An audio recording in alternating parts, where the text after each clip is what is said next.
All right. Good evening once again. Get started with our case study. Now, for your case study question, we have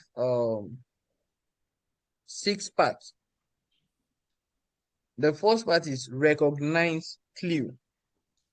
The second part, let me show it right here. For your case study, which is your clinical judgment, we have 6 parts. If you look at right here, we have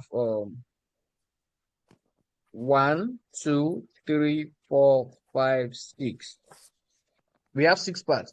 Recognize clue, analyze clue, prioritize hypothesis, generate solution, take action, evaluate outcome.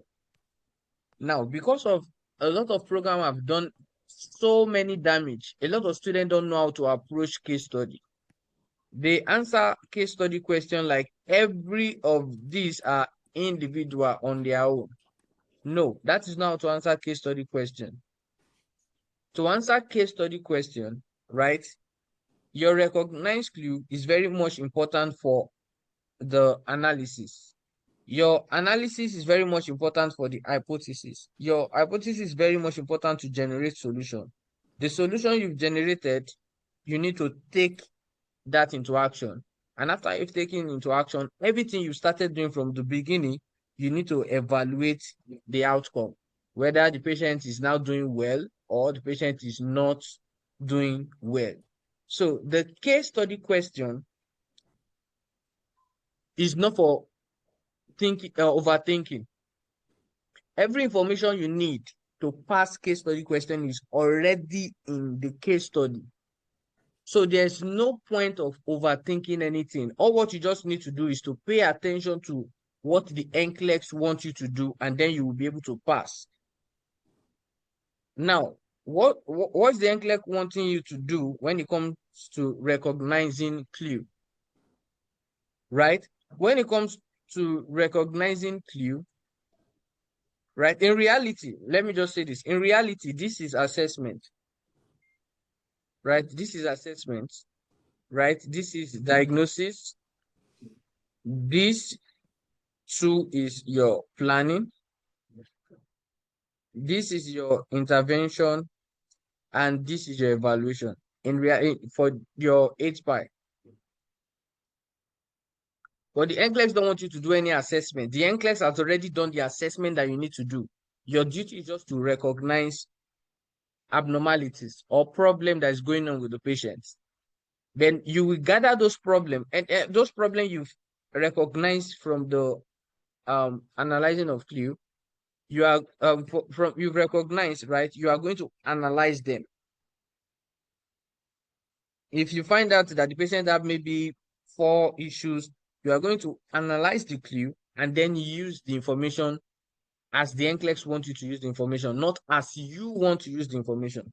Now look at recognize clue. The NCLEX wants you to identify relevant and important information from different sources. You can be presented with the progress note, nursing note, medical history, vital sign, laboratory results, orders, any kind of information. But the NCLEX wants you to look at every of those information and then identify relevant information. Relevant information that I try to identify are issues surrounding the patient.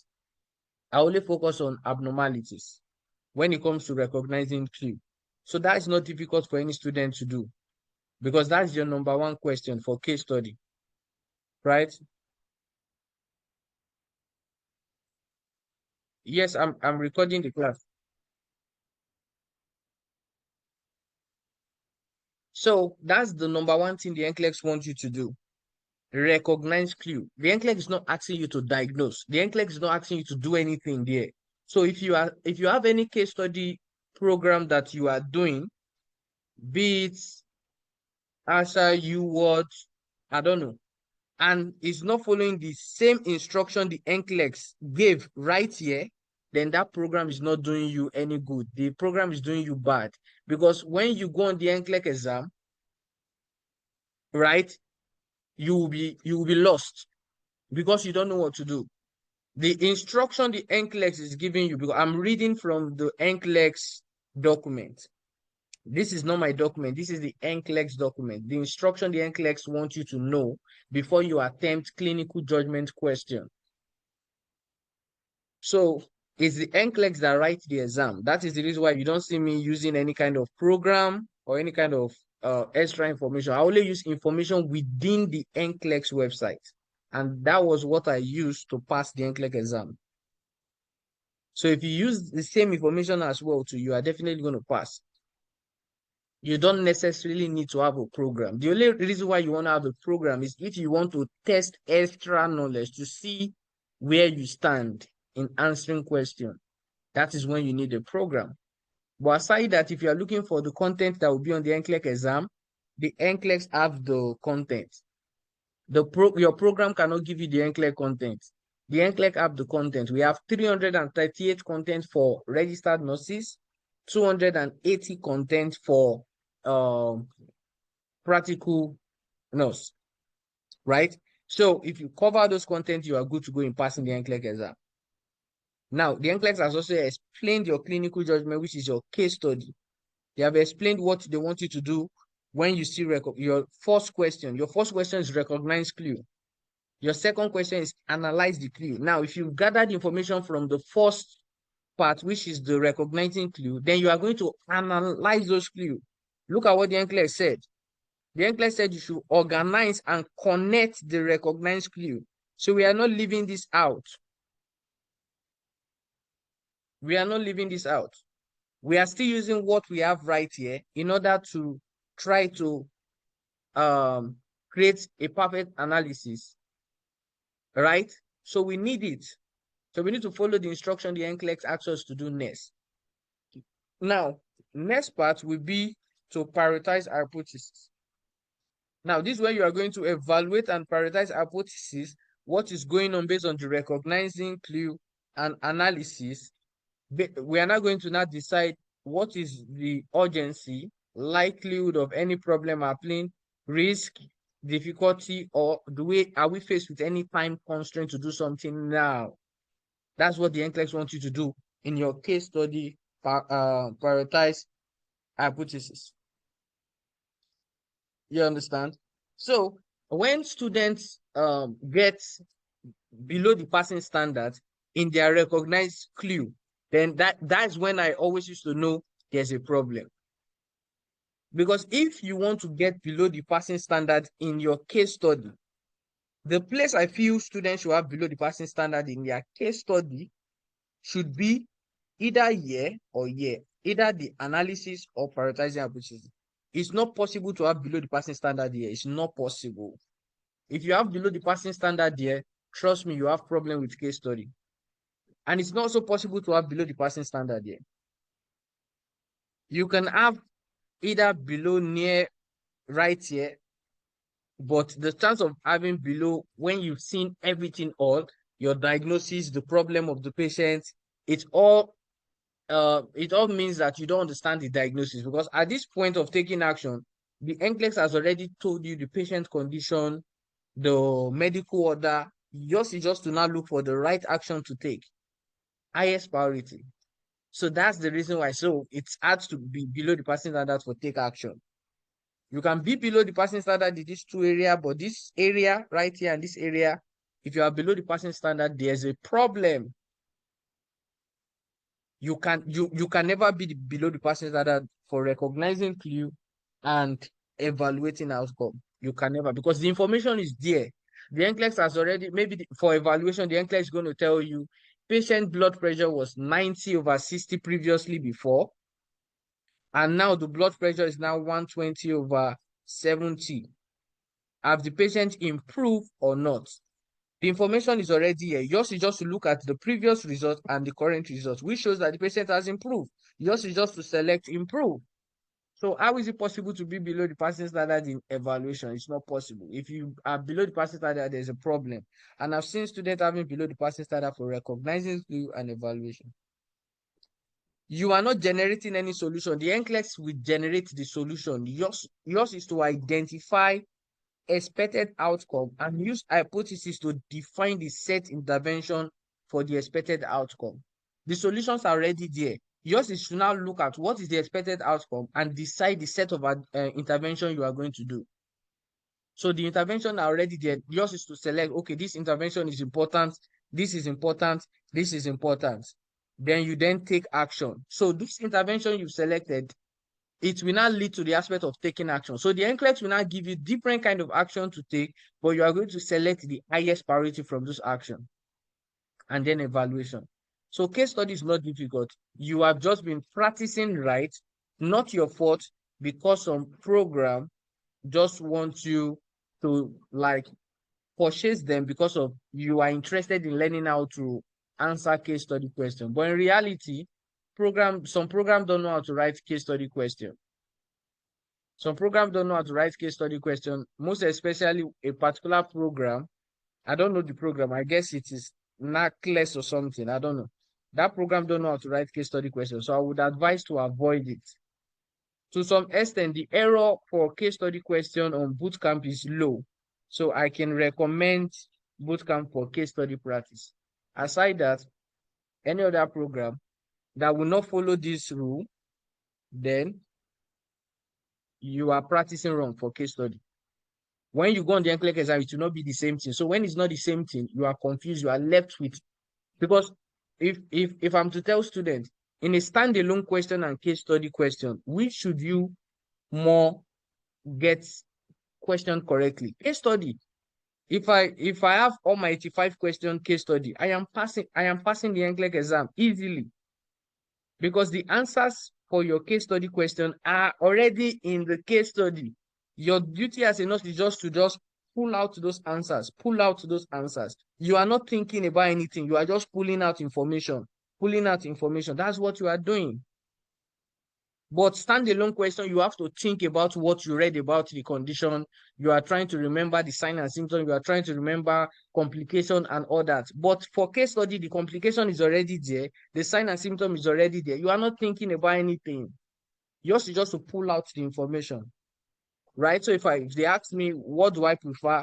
Both type question, case study versus standalone question, 100% I'm going with case study. So now let's practice. Now we have this case study question on the screen. So the first part, right? Your case study has 6 questions. The first part is recognizing clue. Now I have my way of doing it, because for your case study, every question you have to do it within 2 minutes. So I have my shortcut way of doing it, and I have the other way is not a long way, but based on constant practicing of case study question, I developed the shortcut. But I would not advise you to do the shortcut if you are just starting, because you are going to miss relevant information. So follow this method when you are trying to do your case study. For every of your question, you want to understand what is going on, right? The nurse in the emergency department is caring for a 78 years old female client. That is the information right there. Now, the NCLEX examiner is asking you, select 4 client findings that require immediate follow-up. Now, this is what you are going to do. Recognizing clue, you are looking for relevant information. Now, you are going to read this nursing note, and you are going to highlight what is the problem.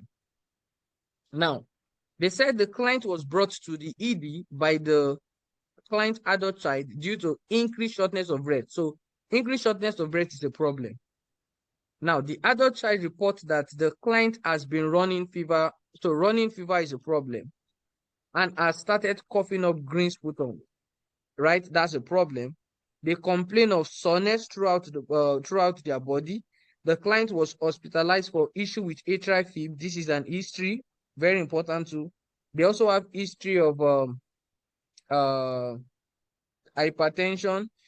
The vital sign they presented for us, the temperature is high, the pulse is normal. I don't need to select that. The respiratory rate is high, the blood pressure is high, the oxygen level is low, despite the fact that they are on what? Oxygen. So that's even a big problem. Now, on assessment, the client breathing appears slightly labored. That's a problem. Coarse crackles, right? Noted in the bilateral lung base. Now, the skin is cool to touch and pale, right? Cool to touch and pale. We want our skin to be warm, not cool. So that's a problem. Pale, we want our skin not to be pale, right? So that's a problem. Our pulse should be 2+, not 3+. And look at it, it's 3+, and they said irregular. That's a problem. Capillary refill should be 2 seconds, not 3 seconds. So there's too much time, right, for refilling. But the client is alert, oriented to person, place, and time. The adult child state that sometimes it feels like their parent is confused. That is a problem as well too. Peripheral venous access device placed on the right arm. So now we have our relevant information right here. So on the NCLEX exam, sometimes you don't have only the nursing notes. You might have other tabs, right? So make sure you cross-check every other tabs. But for this question, they only want us to focus on the nursing notes.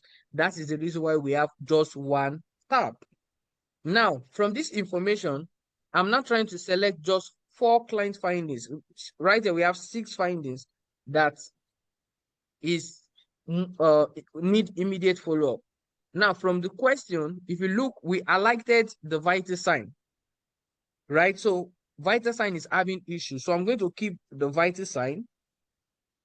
For long sound, we saw that the long sound, we have crackles. So I'm going to keep long sound. I'm trying to prioritize because we have 6 options right here. So I cannot start selecting the answers until I know whether every information right here are problem in the patient notes. Right. So capillary refill 3 seconds was a problem. So I'm going to keep number 3. Client orientation, they are confused. No, client orientation. Client is oriented to person, place, and time. So client orientation is not a problem. So this I can eliminate. Now, radial pulse is 3+ and irregular. I can keep 5. Characteristic of the cough, green mucus. So 6. The NCLEX wants me to select 4 information, and I have right here 1, 2, 3, 4, 5. So I need to eliminate 1. Now, immediate follow-up. So immediate follow-up will be something of priority, right? Now, one thing I know for sure is that what can easily kill your patient is cardiovascular issue or respiratory issue. So if I'm going to be following up something, I'll follow up anything related to this as my priority. Now, vital sign is a problem. Respiratory rate is high, blood pressure is high, there's temperature. This is number 1 priority. Long sound, the long sound, there's crackles. They said their breathing appears slightly labored. This is also a priority. I need 2 more to go. Now, capillary refill and radial pulse characteristic. Natasha, which of them would you prioritize? I'm thinking that I'm gonna go with 3 and 4. All right. So if you go with 3 and 4, then you are not selecting 6. Right. All right. Okay. Jessica, which are you going to prioritize I'll between go. capillary refill? I'll go with 3 and 5. 3 and 5. Okay. All right. So back to you, Natasha. Yeah. Capillary refill and radial pulse, which is more concerning? Capillary refill. Yeah, between capillary refill and radial pulse, which is more concerning? I'm thinking capillary refill. All right. Explain to us. Because it has to do with like circulation and oxygenation. Mm-hmm. So that's why I'm going with capillary refill.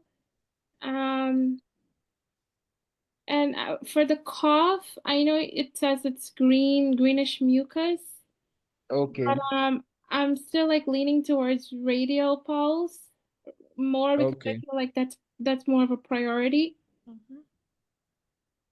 Okay. All right. So, but one thing you should know is that the normal sputum we have, right, that you can consider normal is white or yellow. Yeah. We don't consider green, pink, red. Those are red flag, Right. right? Now, they said the patient is having green mucus, So it's an right? issue. Green mucus. Now, they said, look at the what brought the patient to the emergency unit. They said the client was hospitalized for issues with atrial fibrillation 6 days ago. But that is a cardiovascular problem right there. But now, the patient is was brought to the unit, something related to, because all what I can see is related to respiratory issue. So what's the problem? You understand? I'll be concerned that what is the problem.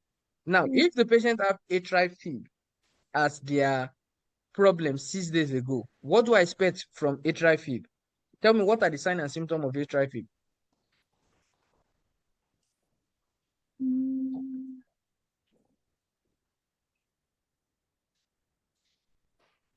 Atrial fib is a complication from what disease?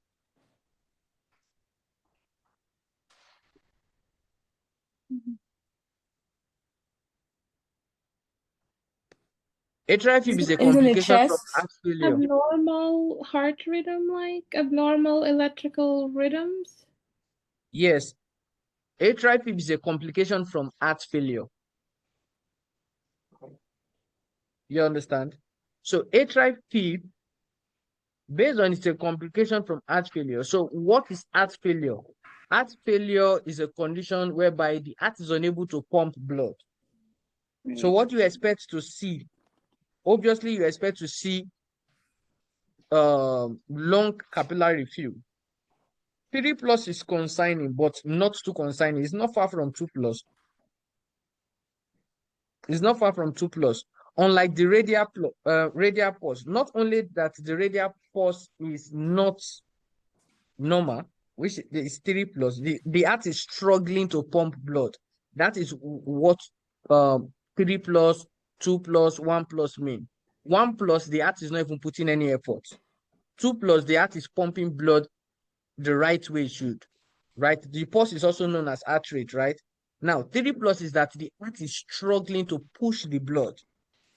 Because when you feel pulse, when you are feeling pulse, the reason why you are feeling a patient pulse is because there's a push of blood within that artery. There's a push of blood. It's when the blood is pushed between the valves, that is when you feel the pulse, right? If the blood is not able to push itself, then you cannot feel pulse.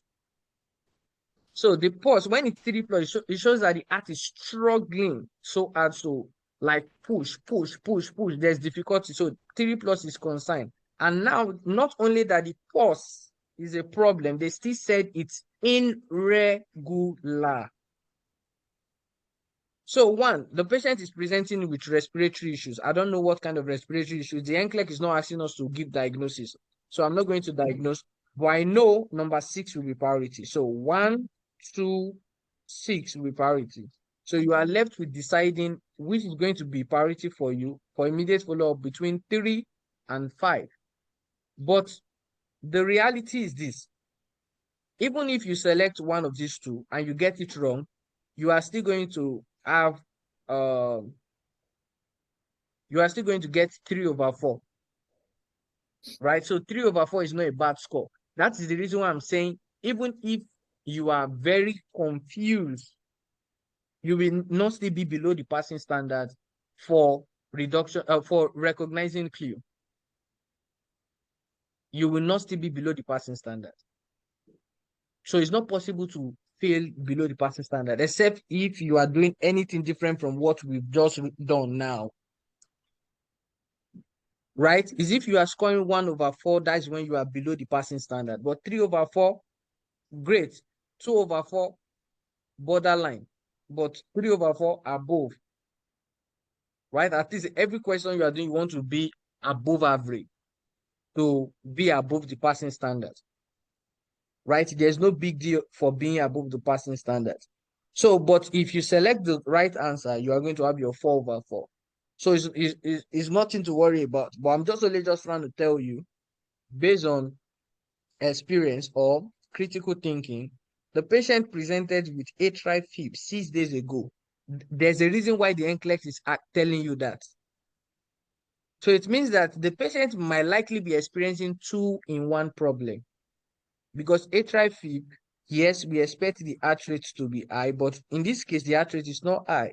We expect the blood pressure to be high, right?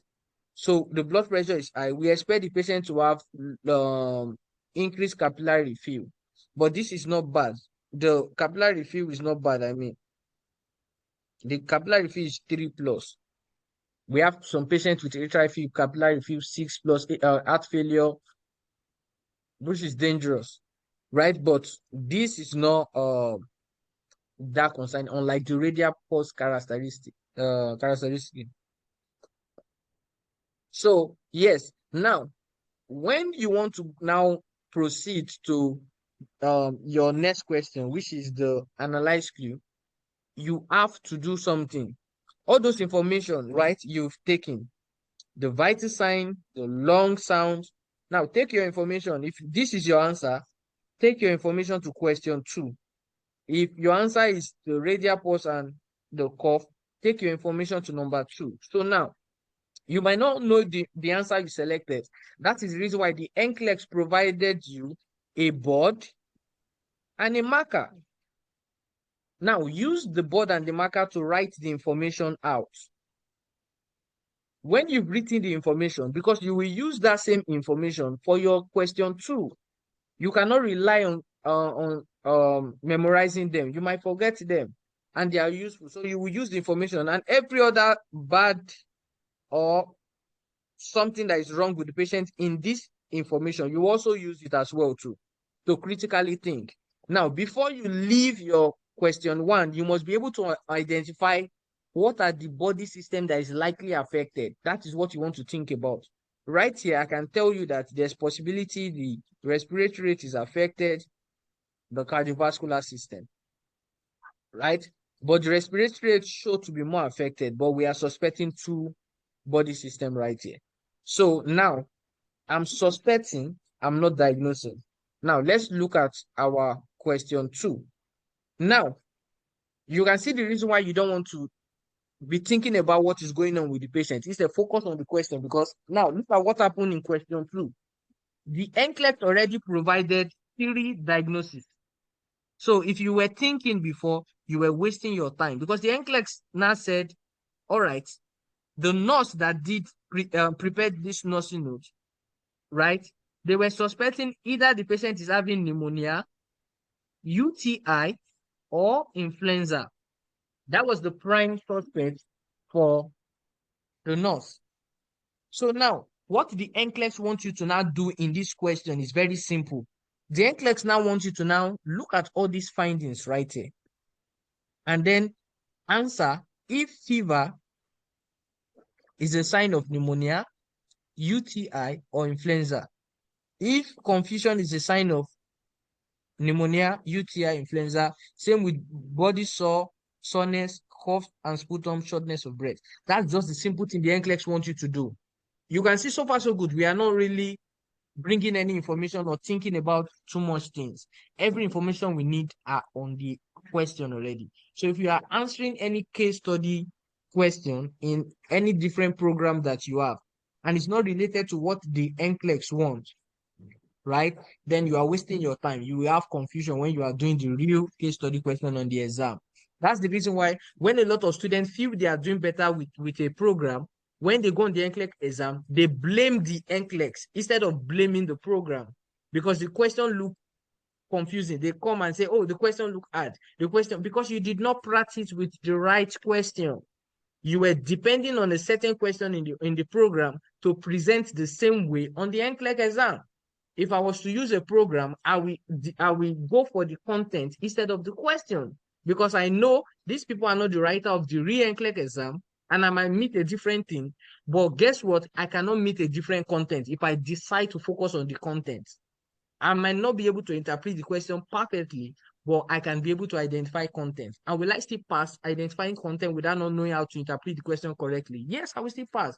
But a lot of students don't know content. They only just know how to answer with strategy. And when the strategy are not working with the unclear question, they say the question is difficult. In reality, the question is not difficult. In reality, the NCLEX don't want you to overthink. In reality, the NCLEX don't want you to know too much. Just come and prove to us that you are a safe nurse that know what you are doing. That's what the NCLEX is all about. A lot of students overread in order to pass the NCLEX exam. You don't need to overread to pass the NCLEX exam when you know the secret behind the NCLEX. So now, instead of thinking about the sign and symptom of pneumonia, UTI, influenza, the NCLEX has provided you this information. Your duty is just to keep if it applies to the listed information right here. That's your duty. So now when students score below the passing standard in this area, I'm like, how? As well too. I'm like, how? Because look at your presentation. Now, fever, right? Either inflammation or infection. Does it apply to pneumonia, UTI, influenza? Natasha, answer the first part. I would select pneumonia for fever and influenza.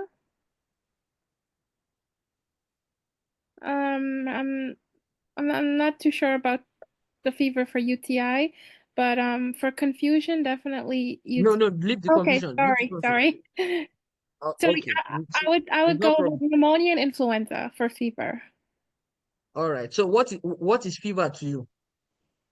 Elevated temperature, body soreness, Commonly seen with what? when there's inflammation, an infection. Inflam. All right. So what is UTI to you? Um, it's also like it's an infection. All right. So why is it not having fever as well too? Okay, you're right. All right. Great. So it's part. Any infection, we always have fever. Any infection, we always have fever. There's no overthinking or thinking about it.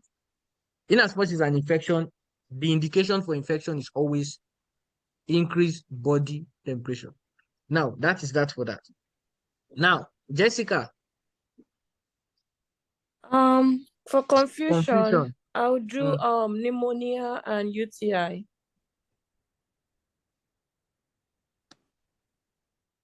all right. For confusion, right? Any infection we always cause confusion. It depends on where the infection has gotten to. Any infection will always cause confusion. In as much as it has gotten to the blood, it will definitely cause confusion. So influenza is an infection. So obviously it will have confusion as well too. Mm, Now, okay. body soreness.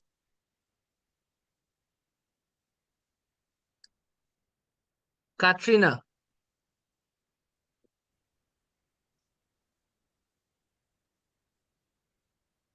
Katrina, are you there?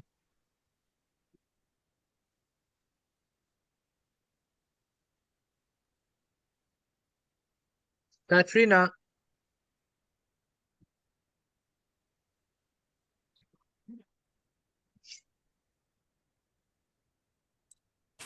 Hello, can you hear me now? yes, I can hear you now. So for body Okay. soreness, tell me, body soreness.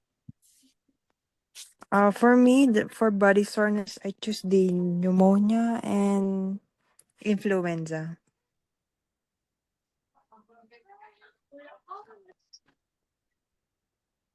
For body soreness. Right. So one thing you should know right here is that infection, right? When the immune system is trying to fight an infection, right? Any area, right? It can cause problem. So body soreness is also related to every infection. It depends on the extent of the infection, right? So body soreness is part. Another secret you don't know, right, is this. I should have shared the first secret in the first question, but I don't want to like complicate it. I just want situation to follow the right way to answer the question. But this fever is a finding in the question. This confusion is a finding in the question. Body soreness is somewhere around the question as well too. Now the NCLEX said because of this finding, these are the prime suspects. That's what the NCLEX said. This NCLEX is saying that all these findings that is on this nursing note is related to this disease condition. That's the secret you are missing. If the finding is not related to UTI, right, the NCLEX will not include UTI. The only simple thing in this question that the NCLEX just wants you to dictate is this last two. Because coughing sputum can be related to only respiratory infection, and these are the only two respiratory infections. Shortness of breath can be related to respiratory infection, which those are the two.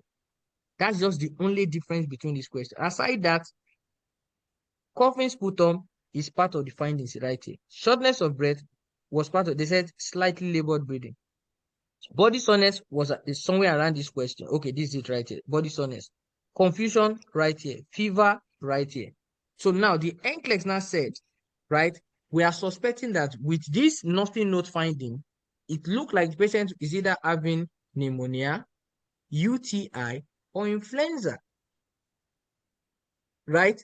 I don't need to think too much. All I just want to know is what are the signs and symptoms of infection, not the condition. These are all infection. Or I just want to know what are the signs and symptoms of infection. Yes, infection will show up as fever.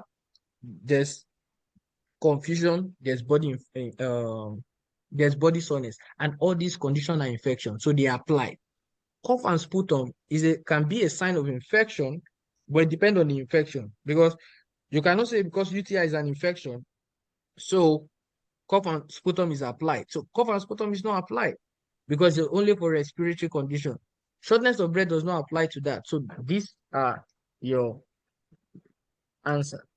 Now, we have an idea right now. This is the knowledge you are taking from your question 2. Initially, you were taking your findings from question 1. You are relating it to question 2. Now, the idea of what you are taking from question 2 is that we are not suspecting any UTI again, because this is not complete enough to suspect UTI. We are suspecting what? Respiratory infection. Because we have 2 infections right here, but we don't know which one, but you can easily class them together as a respiratory infection. So we are suspecting what? Respiratory infection. So based on that, your suspect, use it to answer question 3. Now, so question 3 is asking you, based on respiratory infection suspect, complete the following sentence by choosing from the list the client's highest risk for developing. So based on respiratory suspect, right? What is the highest risk right here? Natasha, answer me. For pulmonary. No, Natasha, wait. Natasha, wait. Sorry. I want you to, instead of selecting the correct answer, select one wrong answer.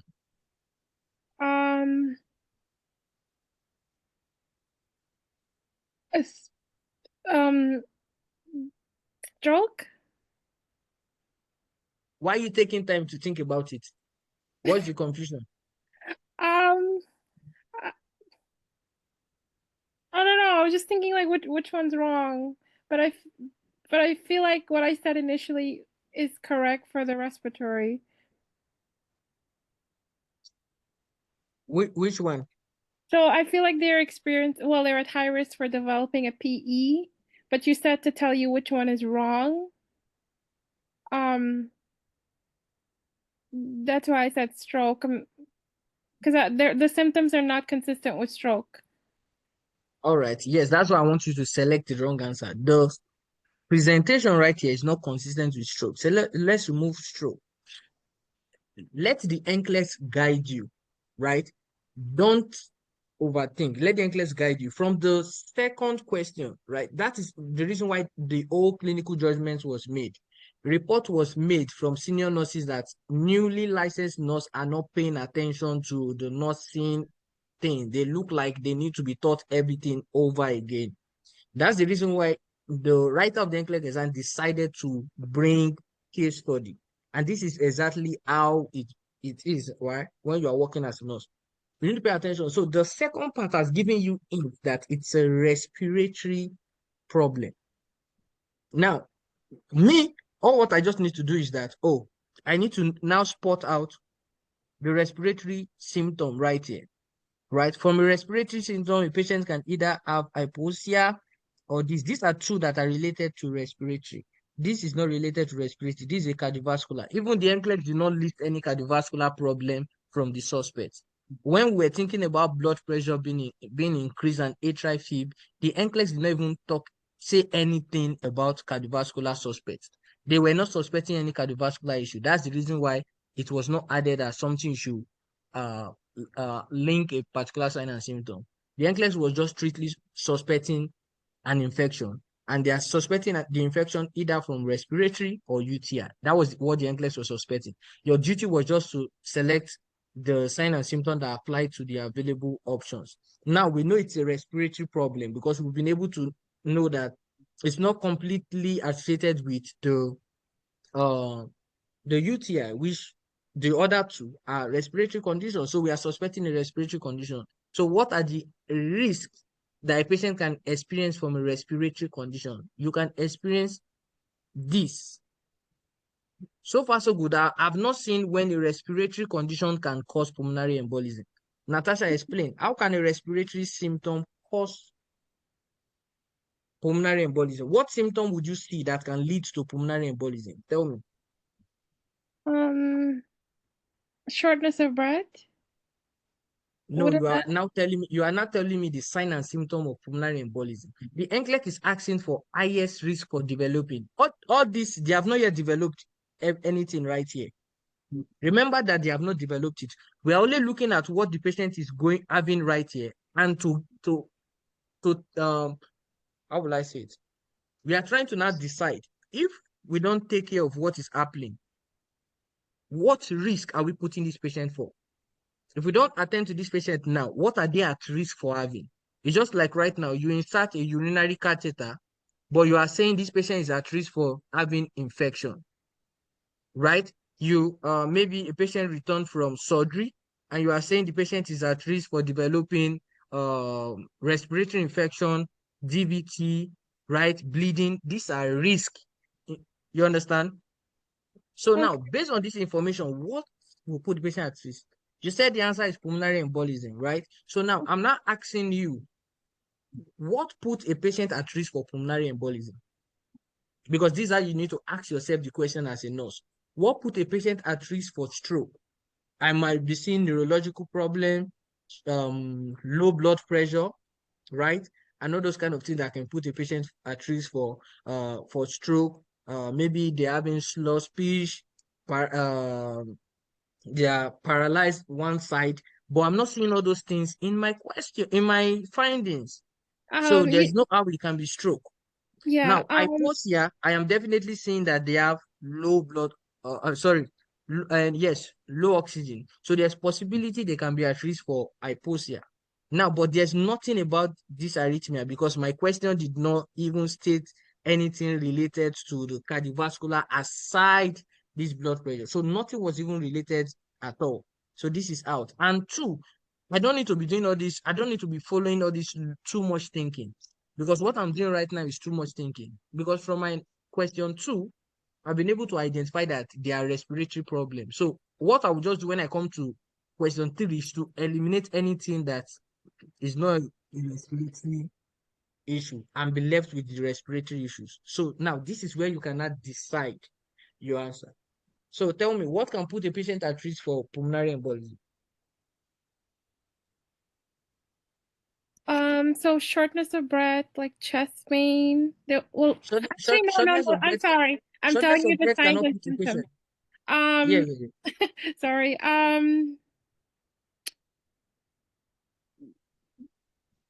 I can't remember right now, but I'm looking back at the nurse's notes, and I think I spoke wrong. I would change to hypoxemia, but hypoxia, but I'll tell you why. Because I remember you said you want us to understand the rationale, right? Like if we're changing the answer. So Yeah. I'm gonna go with hypoxia because it says that the pulse ox reading is 94, even though they are on oxygen. Okay. Yeah. And their pulse is irregular and the capillary refill is at 3. So it's like higher. Well, it should be at 2, so it's abnormal. So that's why I feel like hypoxia is better option. Because if All they're right. if they're on oxygen and their pulse ox is not going up, which means, they're not being oxygenated enough, like something's going wrong there. Something is going wrong. Okay, great. Now let me ask Jessica. Jessica, what can put a patient at risk for pulmonary embolism?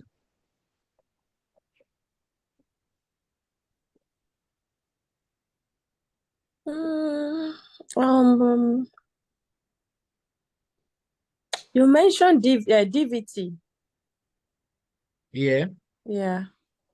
Then I think the lifestyle of the patients could be All a, right. could be a Okay. risk So now, factor too. all right. So in this question, was anything related to DVT or lifestyle of the patient that can put the patient at risk for pulmonary embolism? Mm, Last time I checked, DVT, calf pain, right? Difficulty ambulating. Those are no, things that I know about, right? Redness, tenderness. That's what I know about DVT. DVT, And right. they are going to state the leg.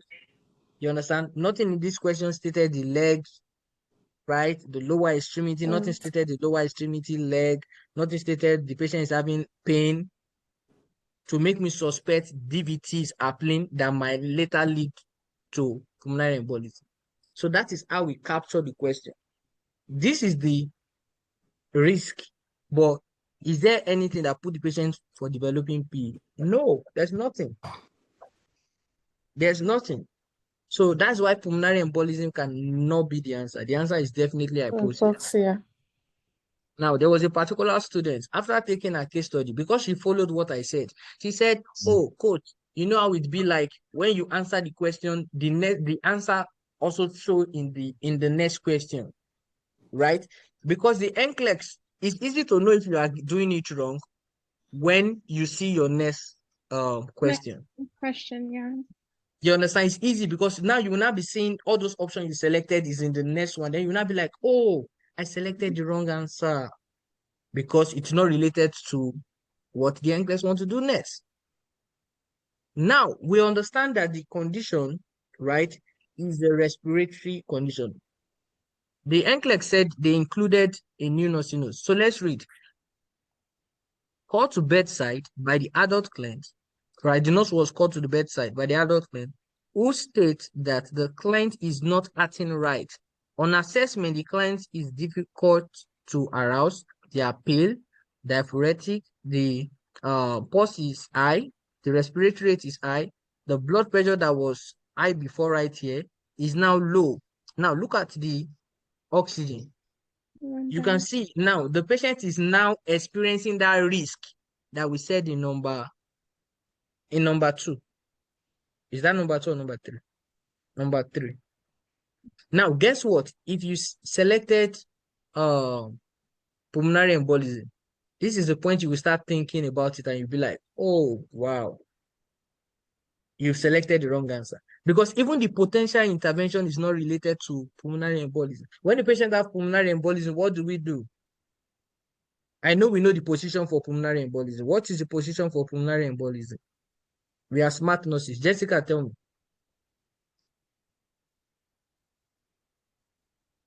What is the position for pulmonary embolism?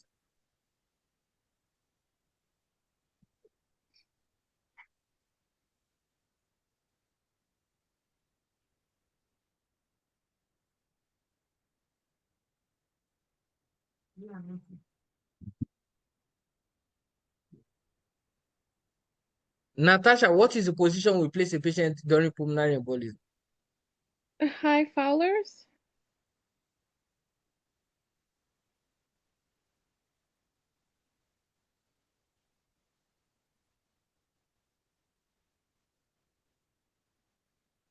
You heard me? Yes, yes, yes. Oh, okay, I'm okay. waiting. I'm waiting for Jessica. Oh, Hello, sorry. sorry. Hello, I'm back. Yeah, I'm hearing you. What did you say? I said, what's the position you place a patient for pulmonary embolism? Pulmonary embolism. Isn't it Mm. Fowler? They sit up straight. All right. Let me tell you something right now. I will repeat what I said earlier from the beginning of the video. The NCLEX content, right? One of the contents on the NCLEX exam is positioning. You need to know position. Very important. There's position for procedure. Most especially the NCLEX can test you positioning for thorax test. You need to know the position. There are different positions you need to know on the NCLEX exam. Their position for COPD, their position for when patients want to eat, their position for patient at risk for aspiration, there's position for pulmonary embolism, there's position for air embolism, there's position for fat embolism. Air embolism, fat embolism, Fowler position. I repeat, air embolism, fat embolism, Fowler position. But you see this particular one, pulmonary embolism, left lateral Trendelenburg position. Left lateral Trendelenburg position.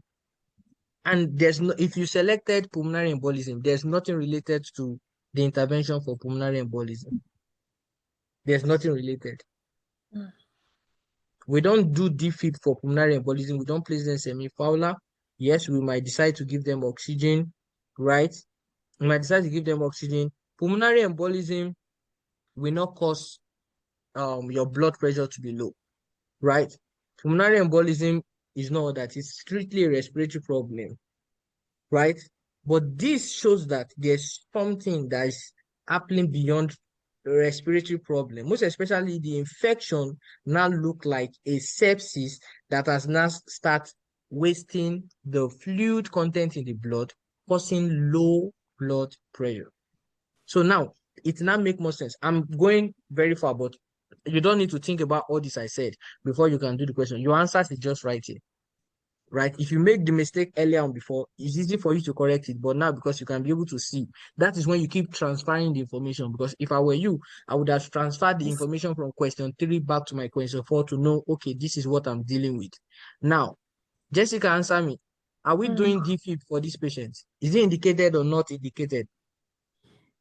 From this right up here. Yes. Remember, when you are focusing, every time is important. We more want to focus on the recent one, but everything is important because this is still within your shift. You understand? 12-hour shift. This is still within your shift. So everything is important, but you want to pay attention to the recent findings. But sometimes the recent finding you are looking for, you might not see it in, but you might likely want to go back. But in as much your recent finding is there, there's no point of going back to the previous documented information. So tell me, is defib recommended, indicated or not indicated?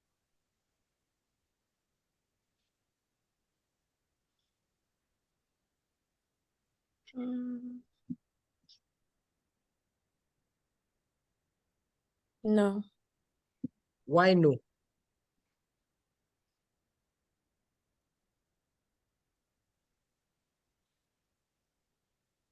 Why no? Let me know what you are thinking, because I feel you should not be thinking about this information. Why no? Okay, it's indicated because change my answer. No, it's not indicated. Nursing school has taught you guys to overthink things. These are the information right here. All I just need to ask myself as a nurse is, why do I do defib? I do defib for a patient that is having no pulse. Do my patient have pulse? My patient have pulse. Automatically not indicated. I don't have anything to think about. I just only want to know what defib is used for. It's Right. as simple. There's not too much thinking in this question. There's no, throughout the NCLEX, there's not too much thinking. You are only critically thinking. There's difference between thinking, overthinking, and critically thinking. When you are critically thinking, this is the right way to critically think. I am about to prepare the patient for defib. Why am I doing that? Is the patient, what do I use defib for? Defib is for patients that don't have any pulse. That's But great. this patient have pulse right here. Do I need it? No. No. This patient is having problem with their oxygen. Do I place the patient in a semi-Fowler position? Yes. This patient previously 10 and 12, 2 liter, and the oxygen keep dropping. Previously, the oxygen level was 94, now it's 91. Do I need to request an order to increase the oxygen flow? Yes. Yes. Now, they ask you to request an order to insert additional peripheral venous access device.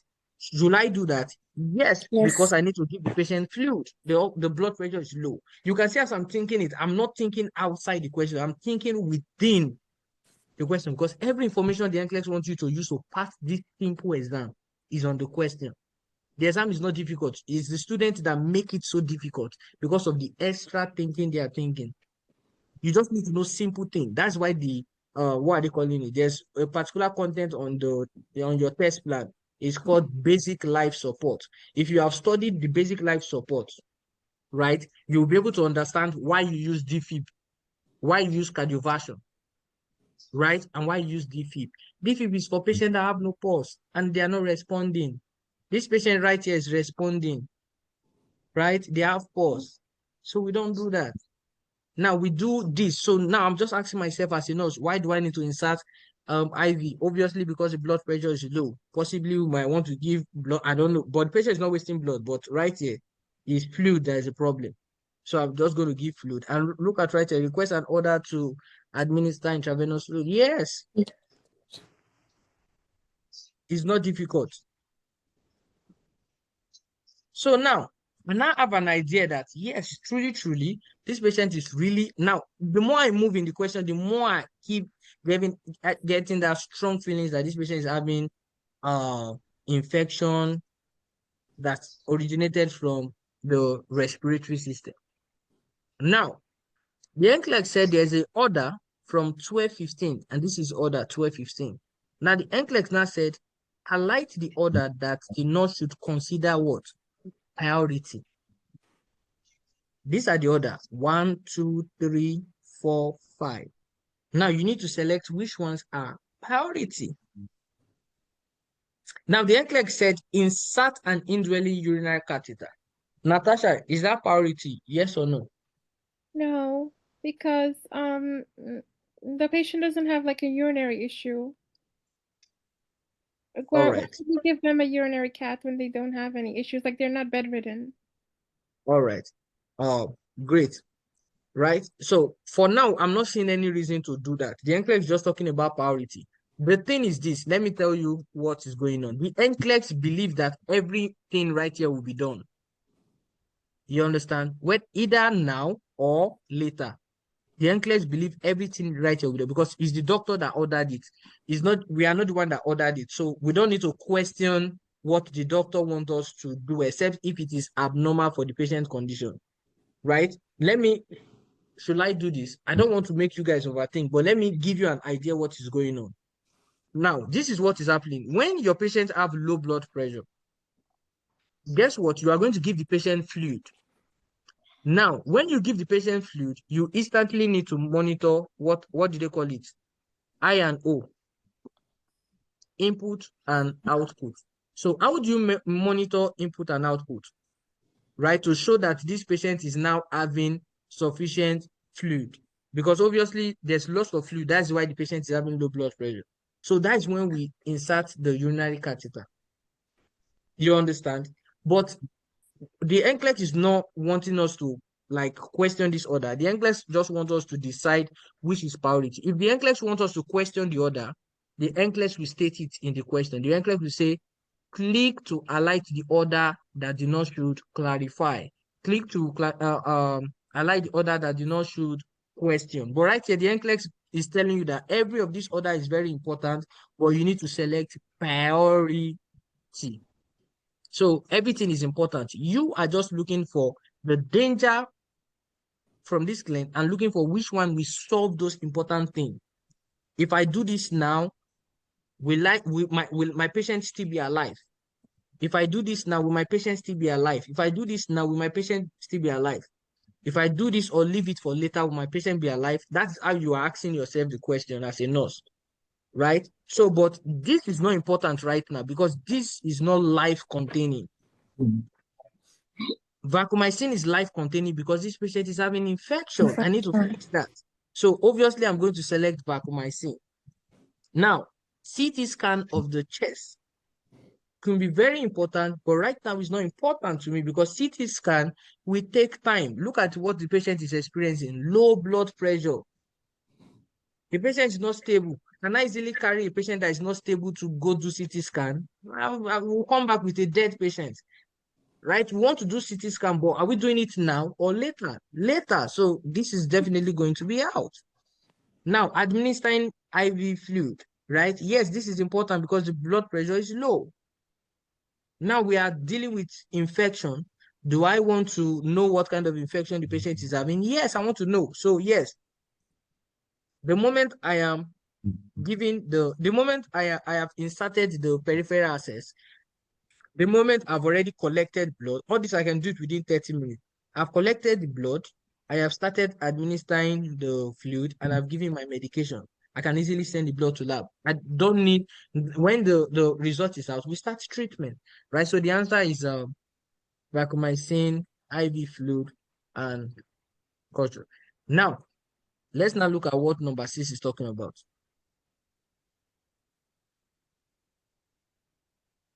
Now, this is the area that I also said students should not be what? Below the passing standard.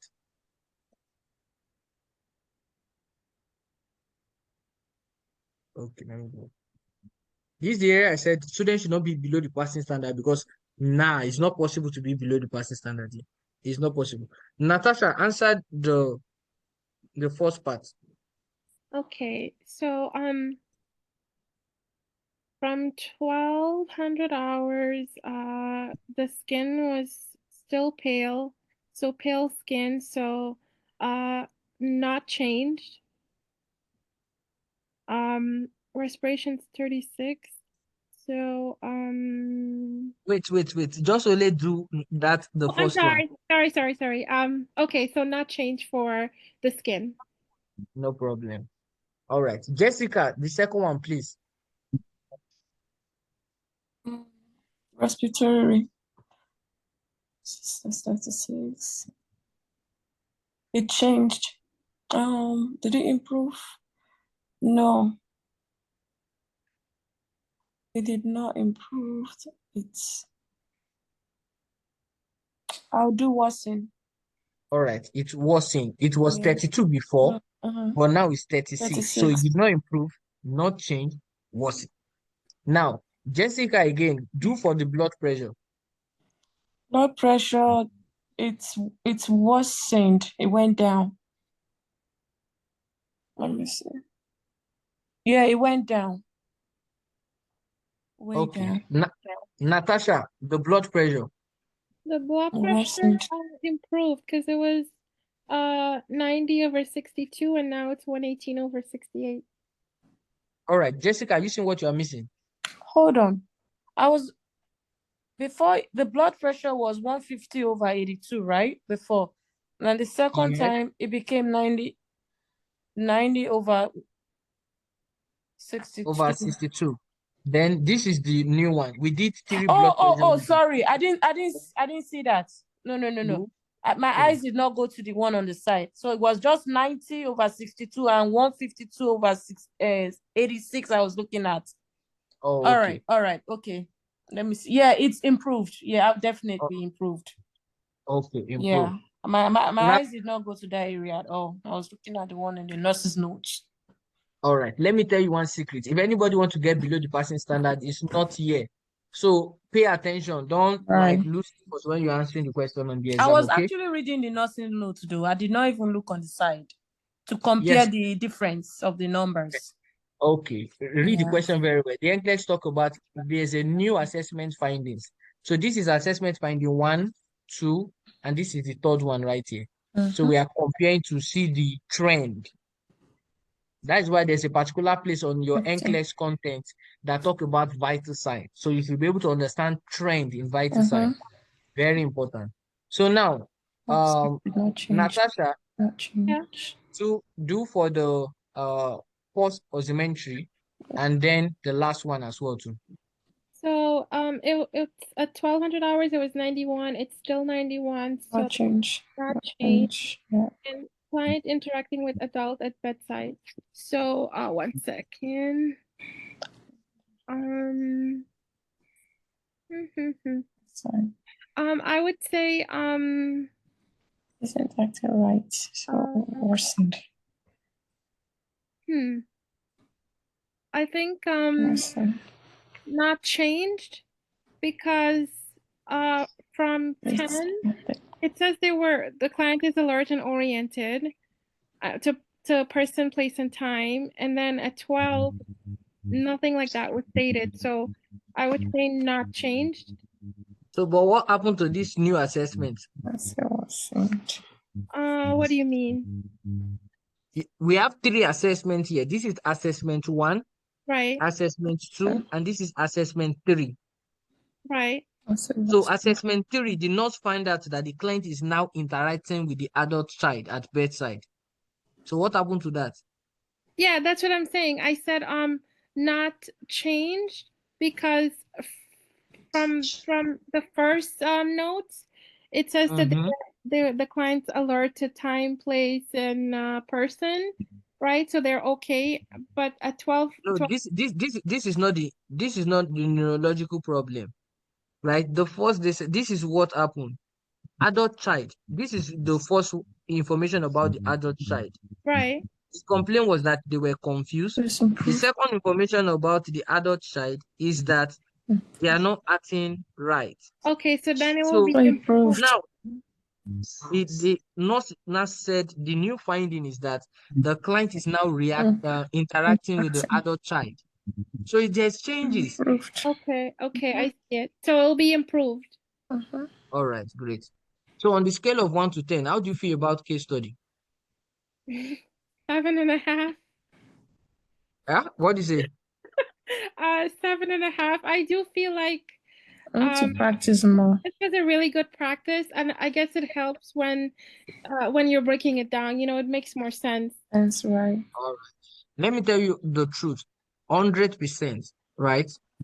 The NCLEX case study is not difficult, but you need to practice more. But I've seen a lot of case study questions from different programs that cause confusion. So I will not advise you to practice with because there's a lot of mistake a lot of students do when they are preparing for case study. They feel they need to know the condition. They need to study a lot of conditions. So they go practice case study because they want to be familiar with different conditions. Trust me, you can use 1 case study practice to pass 3 case study questions on the NCLEX exam. You don't need 1,000 case study to practice because you are not doing anything. Yours is just to start dictating the information. What did you simply did here? Just look here and select. Look here, select. Look here, select. Right? If you give this instruction to a little child, the little child will be able to do it. Right? So it's not a difficult thing. Yours is just to look at the information you have and make a decision. Look at the information and make a decision. That's what you are doing for case study.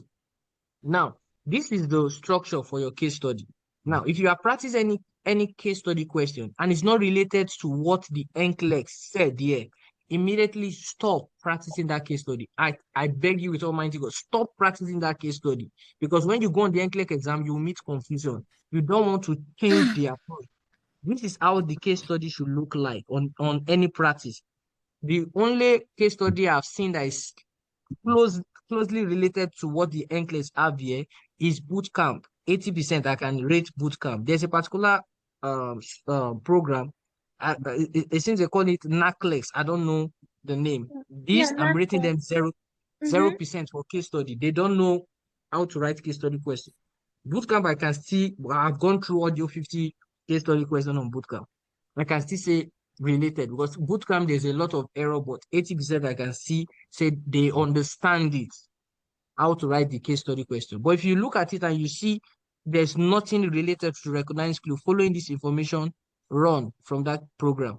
It's not related to this, run, because you don't want to spend another more $200 to retake the exam again. Let us pass the NCLEX exam now. And clinical judgment is one of the biggest area that can make you pass the NCLEX exam. And if you just have 5 above the passing standard in the remaining 8 category, you are passing in 85 questions. Clinical judgment, no students will fail clinical judgment. Prioritization, with all the idea I've given you about prioritization, no student should fail prioritization. They are very easy. They are very easy. Any question? We need to do more of the clinical judgment question, more practice on it. Which the Yes, way I will you say. the way you break it down, Mm. like makes it more understandable. Yes, so this is the document I'm using. This document is on the NCLEX website, right? It contains how the case study question will look like. You understand? I can send this document to you so that you can have it and then practice more on it. Then you can send the answer to me. I will be able to review it.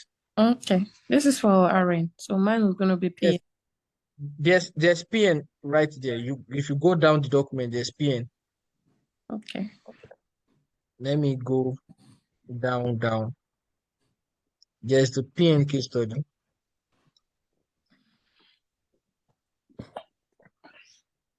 So this is where the PN case study starts from. Okay. Right. So yeah, it's the same process as well too.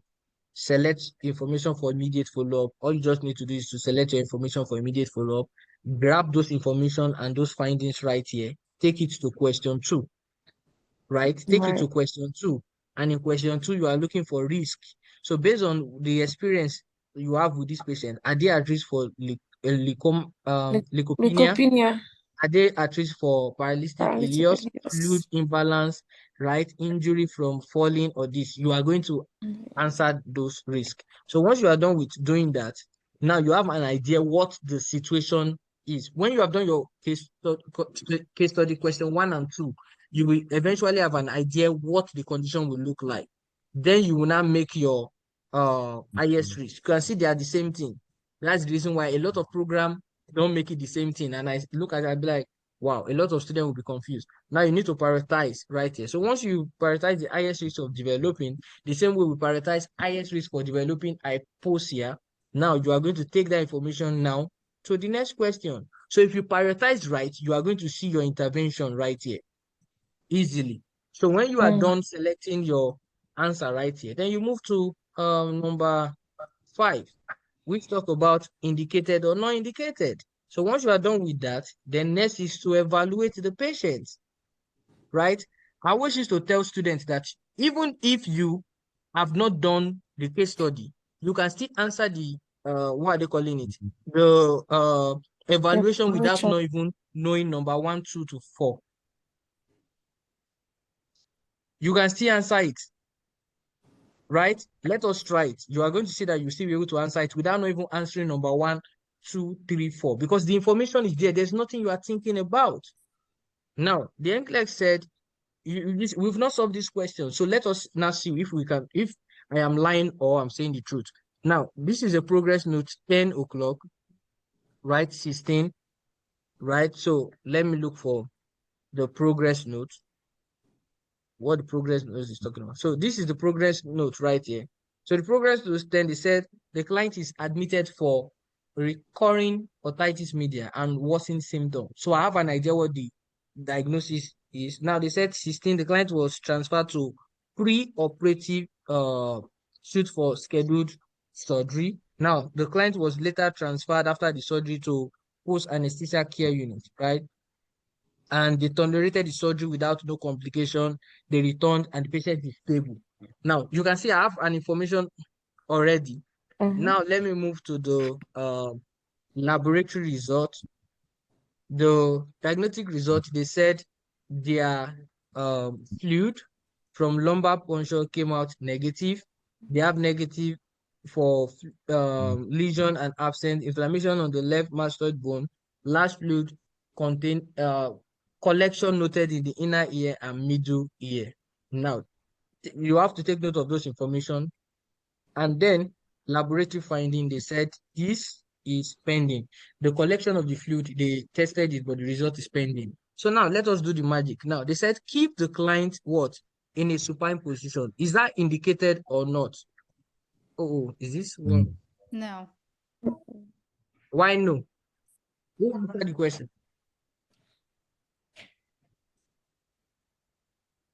Who answered the question? Oh, it was Kenia. I think she just logged on.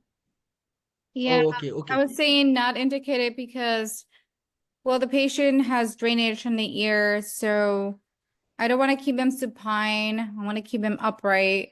Or side. Uh,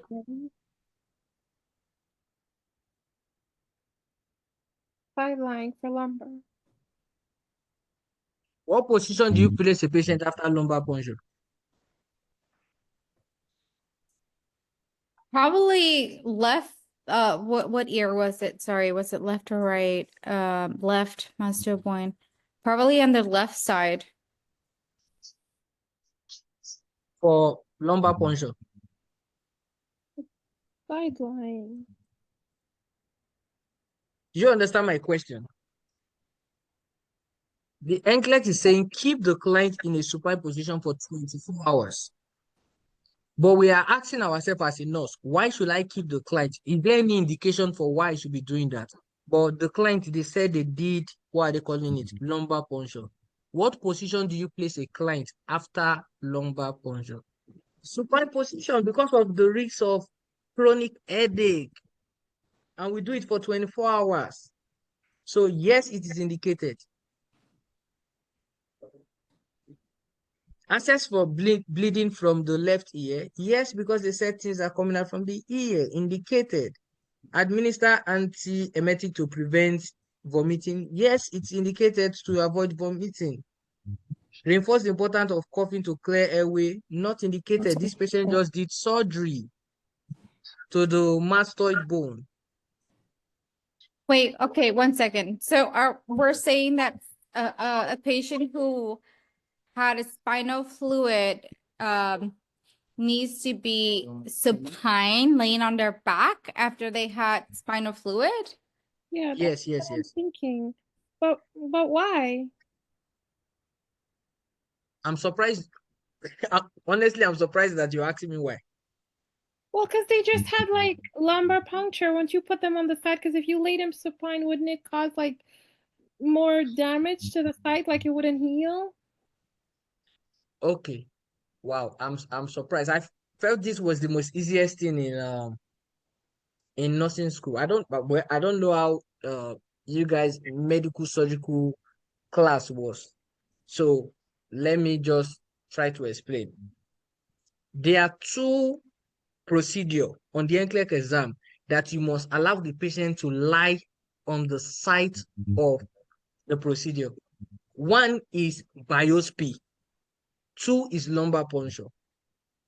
And lumbar puncture is because you want to put pressure, same with biopsy, you want to put pressure on that site. You can Google it right now and prove me wrong. You want to put pressure on that site because when you put pressure on the site, you don't want drainage of the spinal fluid. When there's too much drainage of the spinal fluid, what will happen to the patient? Chronic headache.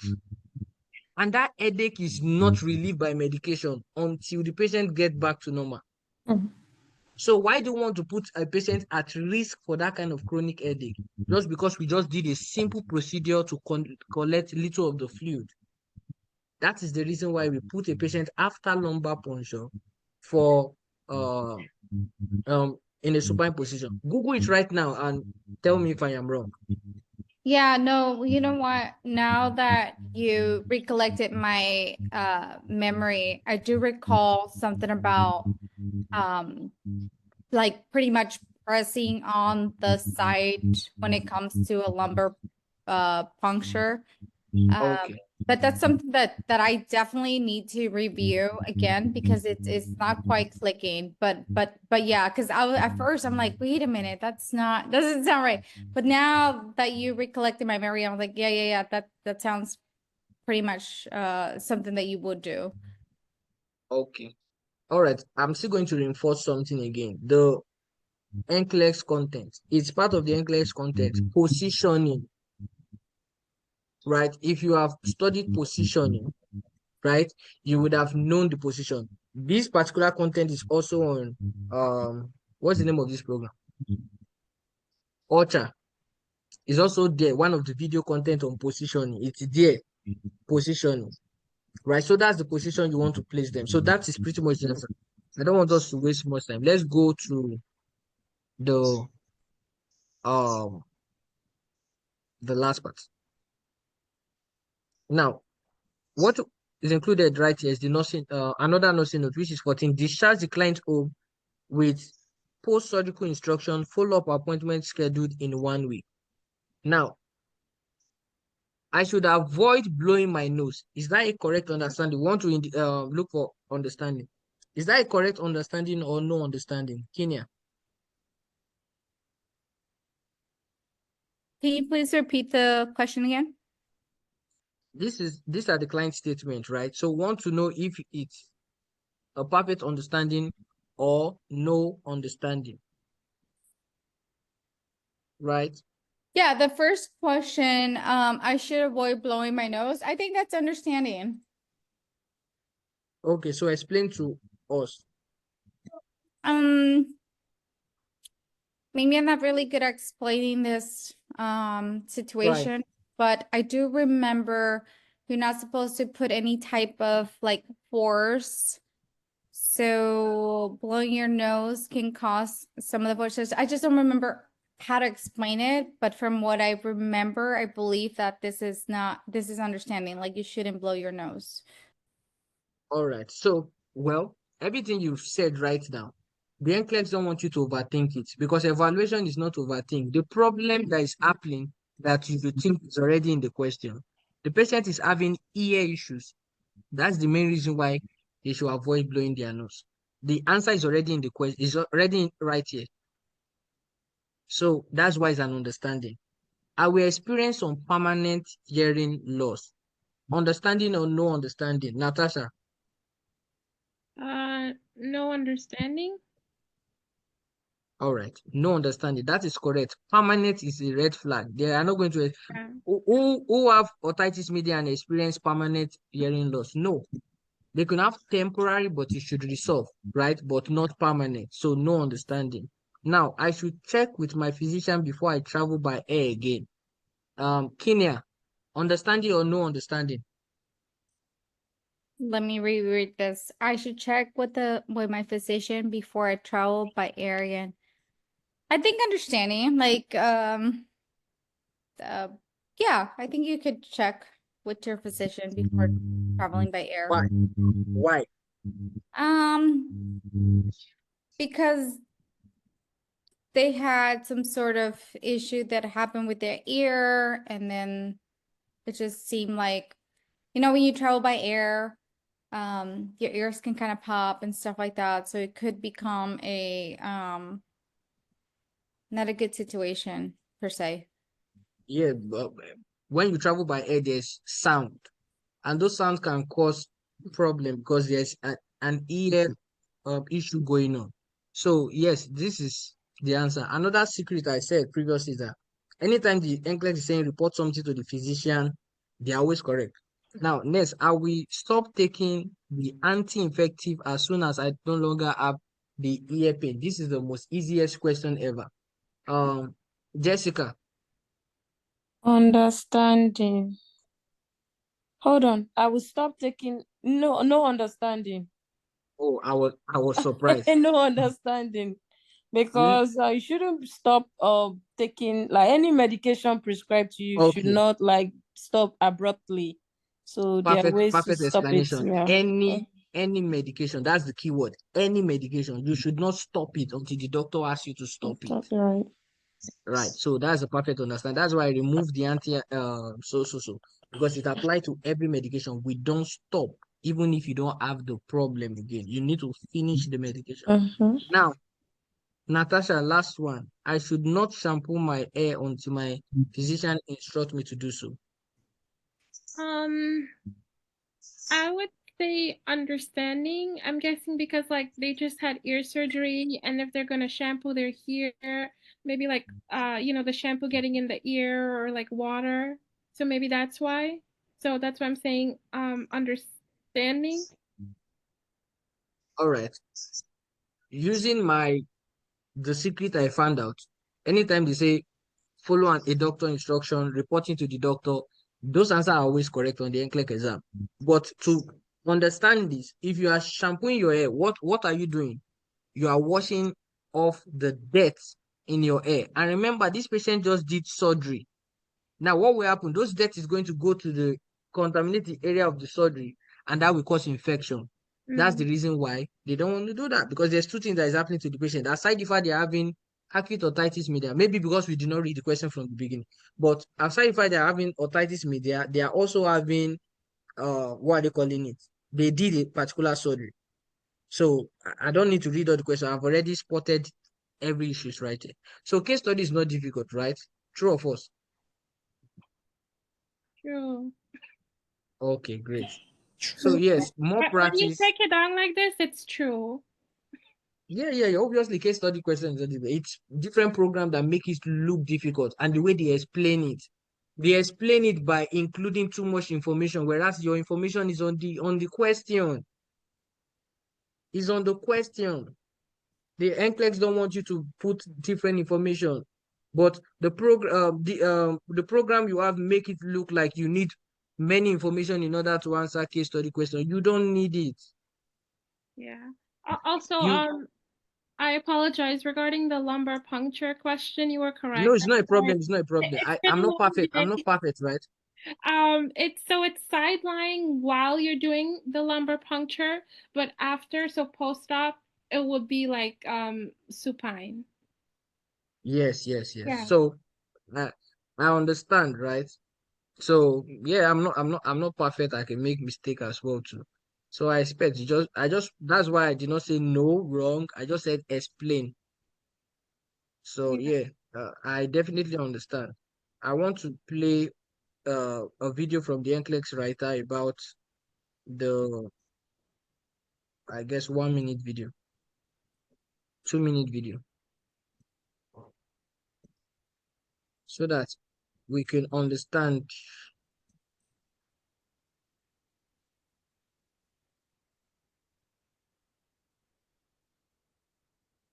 All right, let me stop the recording here and record again.